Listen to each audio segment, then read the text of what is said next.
ओम श्री परमात्मने नमः। इस प्रकार भगवान के वचनों को ना समझकर अर्जुन बोले, हे पुरुषोत्तम, जिसका अपने आपने वर्णन किया वह ब्रह्म क्या है, अध्यात्म क्या है,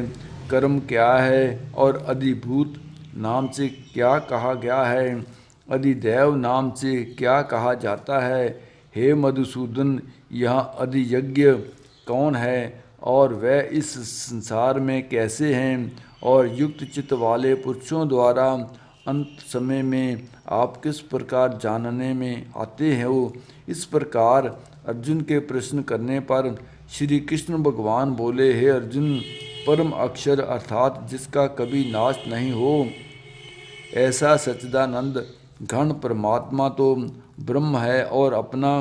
स्वरूप अर्थात जीवात्मा अध्यात्म नाम से कहा जाता है, तथा भूतों के भाव को उत्पन्न करने वाला शास्त्र विहित यज्ञ, दान और होम आदि के निमित्त जो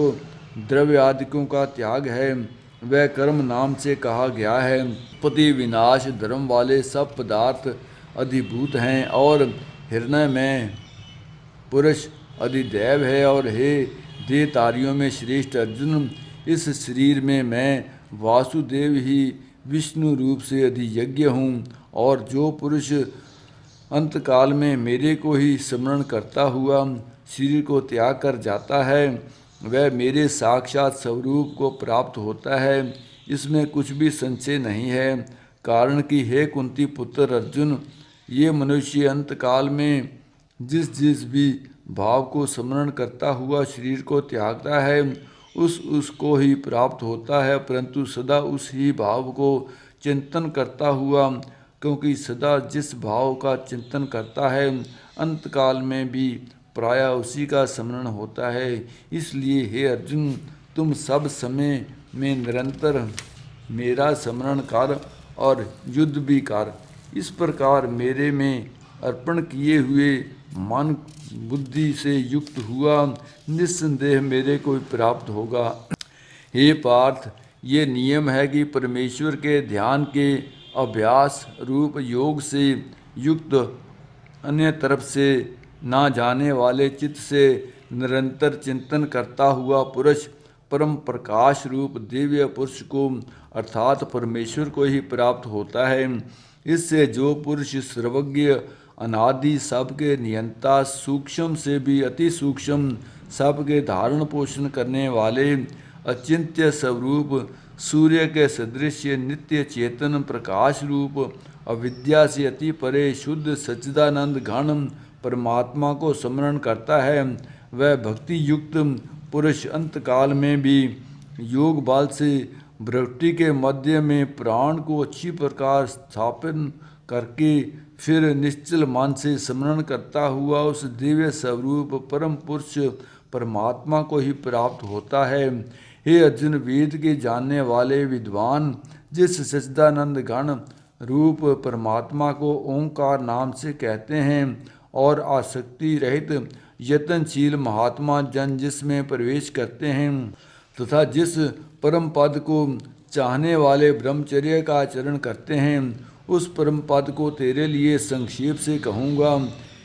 हे अर्जुन, सब इंद्रियों के द्वारों को रोककर अर्थात इंद्रियों को विषयों से हटाकर तथा मन को हृदय में स्थिर करके और अपने प्राण को मुक्त मस्तक में स्थापन करके योग धारणा में स्थित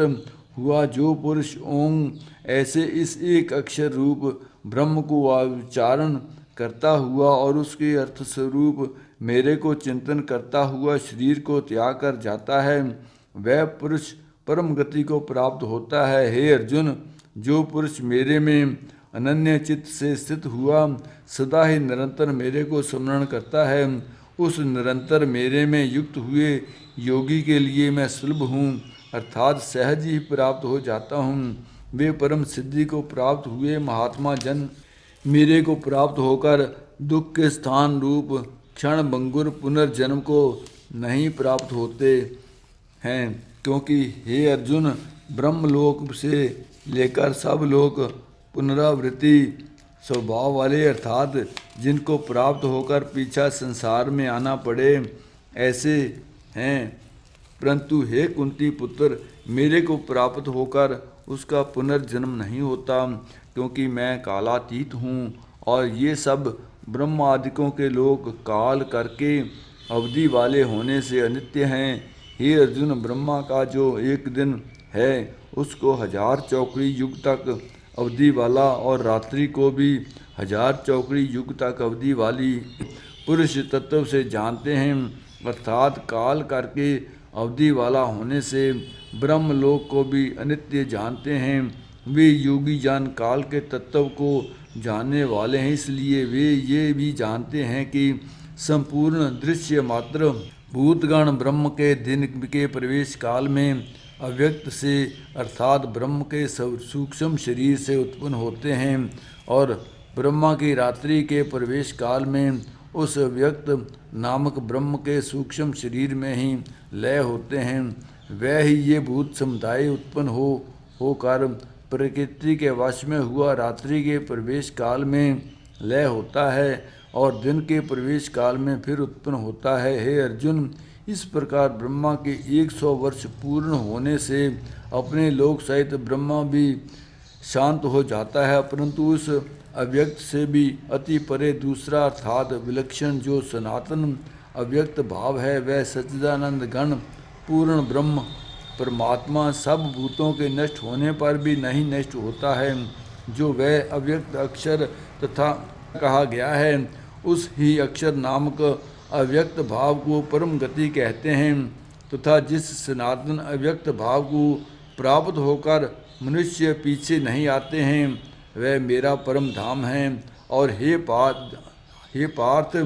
जिस परमात्मा के अंतर्गत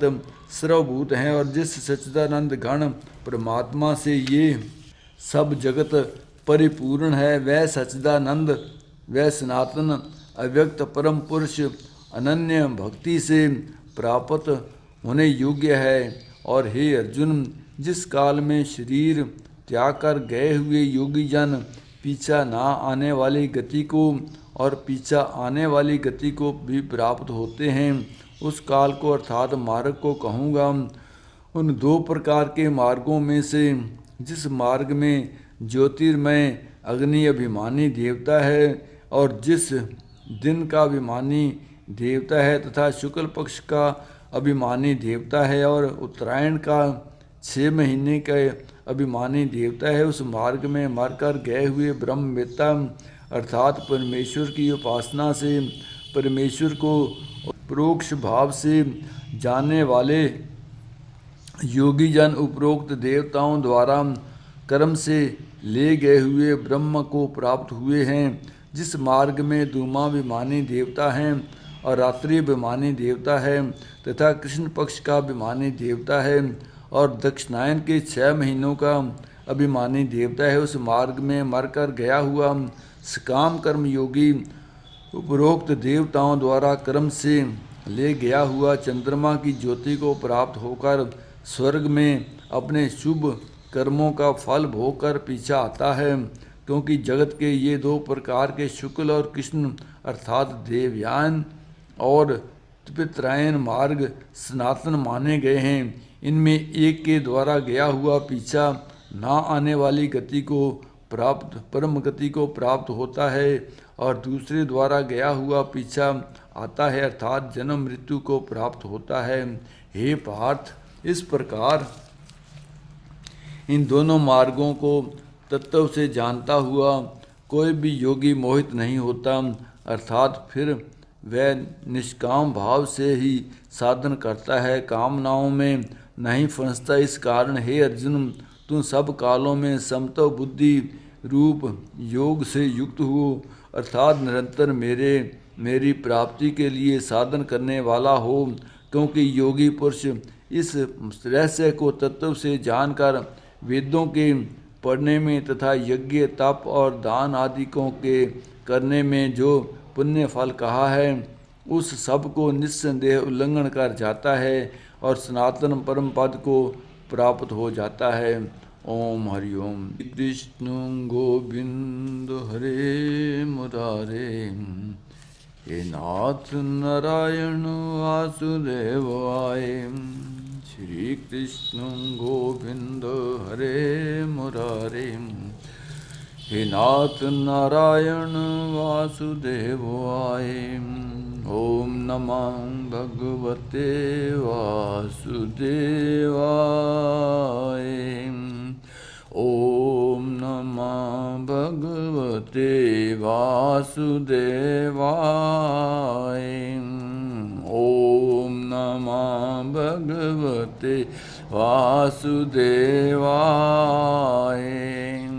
ओम नमः भगवते वासुदेवाय